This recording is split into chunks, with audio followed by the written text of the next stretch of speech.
கிட்ட உதவி கேட்க தான் அந்த பதிவு மேக் பண்ணுறேன். லாஸ்ட்டாக எப்போ உதவி கேட்டேன் அப்படின்னு பார்த்தீங்கன்னா, போன மாதம் 22ஆம் தேதி வந்து நான் அவங்கள்ட்ட உதவி கேட்டிருப்பேன். இன்றைக்கி வந்து தேதி 15. ஸோ ஓவராலாக பார்த்தீங்கன்னா அது ஒரு 9 நாள் 15 24 நாள் ஆச்சு. இந்த 24 நாள் நான் என்ன பண்ணியிருக்கேன் அப்படின்னு பார்த்தீங்கன்னா, ஒரு 6 பிள்ளைங்க ரெஸ்கியூ பண்ணியிருக்கேன். அது போக மொத்தம் 15 சாரிங்க பொறுங்க 5 10 14 பிள்ளைங்களுக்கு வந்து கருத்தடை பண்ணியிருக்கோம். இதில் ரிலீஸ் பண்ணது வந்து ஒரே ஒரு ரெஸ்கியூ பண்ண பிள்ளைங்க ரிலீஸ் பண்ணியிருக்கோம். அது போக 10 பிள்ளைங்க நம்ம கருத்தடை முடிச்சுட்டு ப்ராப்பராக ரிலீஸ் பண்ணிட்டோம். ஸோ நம்ம அந்த 24 நாளில் 14 பிள்ளைங்களுக்கு கருத்தடை, 6 பிள்ளைங்களுக்கு ரெஸ்கியூ பண்ணி 20 பிள்ளைங்களை நம்ம ஏதோ விதத்தில் வந்து நம்ம கிவா ஃபவுண்டேஷன் வந்து டேக் ஓவர் பண்ணியிருக்கு.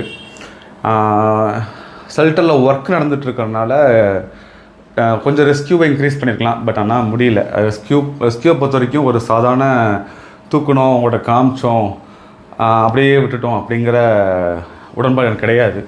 தூக்கி அந்த உயிருக்கு நம்மளால் எவ்வளோ முயற்சி பண்ணியிருக்கோங்கிறத காமிக்கிறது தான் ஒரு என்னுடைய பர்பஸாக இருக்கும். பிகாஸ் ஏன்னா ஒருத்தருக்கு உடம்பு முடியல, அவருக்கு என்னென்ன ட்ரீட்மெண்ட் கொடுக்குறோம் அப்படிங்கிறத அவங்க சொந்தக்காரங்களுக்கு தெரியும். பட் இந்த விஷயத்தில் தெருப்பிள்ளைங்க தெருநாய்களை பொறுத்த வரைக்கும் ஒவ்வொருத்தர் மனிதனுக்குமே அதுக்கு படுற கஷ்டம் தெரியணும், அதுக்காக எவ்வளவு முயற்சிகள் நம்ம எடுக்கிறோங்கிறத காமிக்கணும். அப்போ தான் அடுத்து வர தலைமுறை அதை பார்த்து அவ்வளோ கஷ்டங்களுக்கு இருக்கா அப்படின்னு சொல்லிட்டு இதுக்கு ஒரு மாற்றத்துக்காண்டி மாறுவாங்க அப்படின்னு நான் பேசுகிற எல்லாமே, நான் பண்ணுற எல்லாமே என் வயசுக்கு மூத்தவங்க அவங்களுக்கு யாருக்குமே கிடையாது. என்னோடய வயசு கம்மியானவங்க மட்டும்தான் நான் இதெல்லாம் பண்ணுறேன். ஏன்னா இது வந்து தலைமுறை தாண்டி தான் அதுக்குரிய மாற்றம் வரும். இப்போ மாற்றம் வராது. சரி, ஓகேங்க. இப்போ இவ்வளோ பண்ணியிருக்கேன். அது போக ஷெல்டர் ஒர்க் வேறு நடந்துகிட்ருக்கு. அது ஆல்மோஸ்ட்டு முடிஞ்சிச்சு. இன்னும் கொஞ்சம் அது நாங்களே பெயிண்ட் அடிச்சிருவோம். நானே களத்தில் இறங்கி நம்ம இடத்த நம்ம தானே சரி இது பண்ணணும். ஸோ அது நாங்களே பண்ணிடுவோம்.